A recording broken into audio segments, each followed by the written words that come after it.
সুপ্রিয় দর্শক মন্ডলী, এই মুহূর্তে একটি ব্রেকিং নিউজ নিয়ে আপনাদের সম্মুখে হাজির হয়েছি।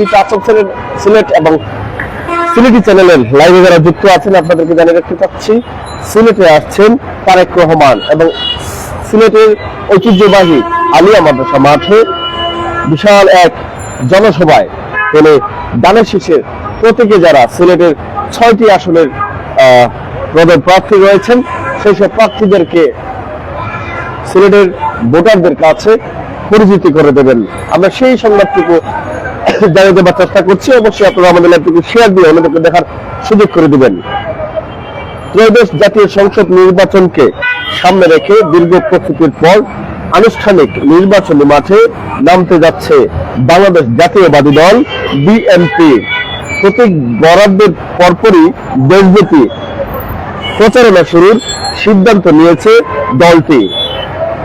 আর সেই প্রচারণা শুরু হচ্ছে রাজনৈতিকভাবে গুরুত্বপূর্ণ নগরী সিলেট থেকে। বিএনপির ভারপ্রাপ্ত চেয়ারম্যান তারেক রহমানের এই সফরকে ঘিরে সিলেট সহ পুরো বিভাগে বিরাজ করছে ব্যাপক উৎসাহ ও উদ্দীপনা। দলীয় নেতাকর্মীরা মনে করছেন, সিলেট থেকে নির্বাচনী কার্যক্রম শুরুর সিদ্ধান্ত শুধু প্রতীকী নয় এবং এটি আগামী দিনের নির্বাচনী রাজনীতিতে গুরুত্বপূর্ণ বার্তা বহন করে। দীর্ঘদিন পর সরাসরি মাঠের রাজনীতিতে তারেক রহমানের সক্রিয় অংশগ্রহণ বিএনপির সাংগঠনিক শক্তি ও নির্বাচনী কৌশলে নতুন গতি সঞ্চার করবে বলেও আশা করছেন তারা। দলীয় সূত্রে জানা গেছে, আগামী 22শে জানুয়ারি আনুষ্ঠানিক নির্বাচনী প্রচারণা শুরু করতে সিলেট সফরে আসছেন বিএনপির ভারপ্রাপ্ত চেয়ারম্যান তারেক রহমান। তিনি সড়কপথে সিলেটে আসবেন। এর আগের দিন 21 জানুয়ারি ত্রয়োদশ জাতীয় সংসদ নির্বাচনের প্রার্থীদের মধ্যে প্রতীক বরাদ্দ দেওয়া হবে। প্রতীক বরাদ্দ শেষ হওয়ার পরপরই সিলেট থেকে বিএনপির আনুষ্ঠানিক নির্বাচনী প্রচারণার যাত্রা শুরু করবেন তিনি। সফরের দিন সকালে সিলেটে পৌঁছে তারেক রহমান প্রথমে হযরত শাহজালাল রহমতুল্লাহ আলাইহি ও হযরত শাহপরান রহমতুল্লাহ আলাইহি এর মাজার জিয়ারত করবেন। এরপর তিনি সিলেটের ঐতিহ্যবাহী আলিয়া মাদ্রাসা মাঠে বিএনপির আয়োজিত এক বিশাল জনসভায় প্রধান অতিথি হিসেবে বক্তব্য রাখবেন। এই জনসভাকে কেন্দ্র করে ইতিমধ্যে ব্যাপক প্রস্তুতি শুরু করেছে জেলা ও মহানগর বিএনপি। এদিকে একই দিনে হবিগঞ্জেও একটি জনসভায় অংশ নেবেন তারেক রহমান। বিষয়টি নিশ্চিত করেছেন বিএনপির সিলেট বিভাগীয় সাংগঠনিক সম্পাদক জি.কে. ঘোষ। সিলেট জেলা বিএনপির সভাপতি আব্দুল কাইয়ুম চৌধুরী বলেন, তারেক রহমানের সিলেট সফর ও জনসভা সফল করতে আমরা সর্বাত্মক প্রস্তুতি নিচ্ছি। আলিয়া মাদ্রাসা মাঠের জনসভাকে স্মরণকালের বৃহত্তম জনসভায় রূপ দেওয়ার লক্ষ্যেই কাজ চলছে। এদিকে বিএনপির কেন্দ্রীয় সাংগঠনিক সম্পাদক জি.কে. ঘোষ জানান, 22 জানুয়ারি সিলেট সফর শেষে সড়কপথে ঢাকায় ফেরার সময় হবিগঞ্জেও একটি বিশাল জনসভায় প্রধান অতিথি হিসেবে বক্তব্য রাখবেন তারেক রহমান।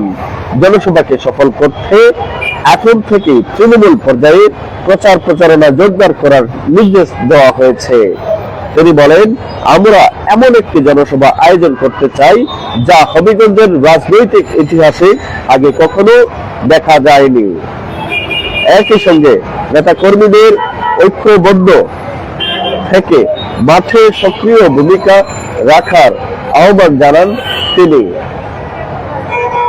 দলীয় নেতাকর্মীদের মতে সিলেট থেকে নির্বাচনী প্রচারণা শুরুর এই সিদ্ধান্ত রাজনৈতিকভাবে অত্যন্ত তাৎপর্যপূর্ণ। এটি শুধু একটি জনসভা নয়, বরং আসন্ন জাতীয় নির্বাচনে বিএনপির আন্দোলন বার্তা ও কৌশলের একটি স্পষ্ট দিক নির্দেশনা হিসেবেই বিবেচিত হবে। সুপ্রিয় দর্শক মণ্ডলী, তারেক রহমানের নির্বাচনী প্রচারণার সিলেট থেকে শুরু করার এই আহ্বানটুকু, এই বার্তাটুকু আপনাদের কাছে কেমন লাগলো অবশ্যই কমেন্ট বক্সে কমেন্ট করে জানাবেন। আমরা প্রচুরবারই দেখেছি প্রতিটা জাতীয় সংসদ নির্বাচনে সিলেট থেকেই যাত্রা শুরু করেন, প্রতিটা দলের প্রধান থেকে কিন্তু এই যাত্রাটুকু শুরু হয়। বলা যায় সিলেটের এক আসন যারা জয়লাভ করে তাদের ভাগ্যে কিন্তু সরকারের গঠন হয়ে যায়। এটি একটি আসলে প্রচলিত একটি শব্দে পরিণত হয়ে গেছে। সিলেটে এক আসন যারা জয়লাভ করতে পারে তারাই কিন্তু সংখ্যাগরিষ্ঠতায় জয়লাভ করে ইতিপূর্বে যতগুলো নির্বাচন হয়েছে জাতীয় নির্বাচন তারা কিন্তু সরকার গঠন করেছিল। তাই সিলেটের নির্বাচনী প্রচারণা বিএনপির জন্য অত্যন্ত গুরুত্বপূর্ণ ও তাৎপর্যপূর্ণ। এবারের ত্রয়োদশ জাতীয় সংসদ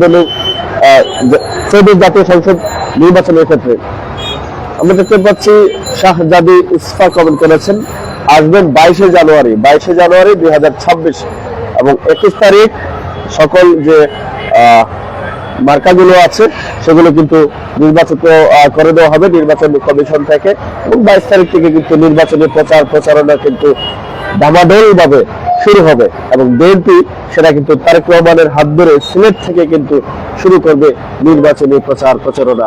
এই ছিল সর্বশেষ একটি গুরুত্বপূর্ণ ব্রেকিং আপডেট আপনাদেরকে জানানোর চেষ্টা করছিলাম। টাচ অফ সিলেট এবং সিলেটি চ্যানেলের লাইভে এই মুহূর্তে আপনাদের সাথে ছিলাম আমি জালাল জয়।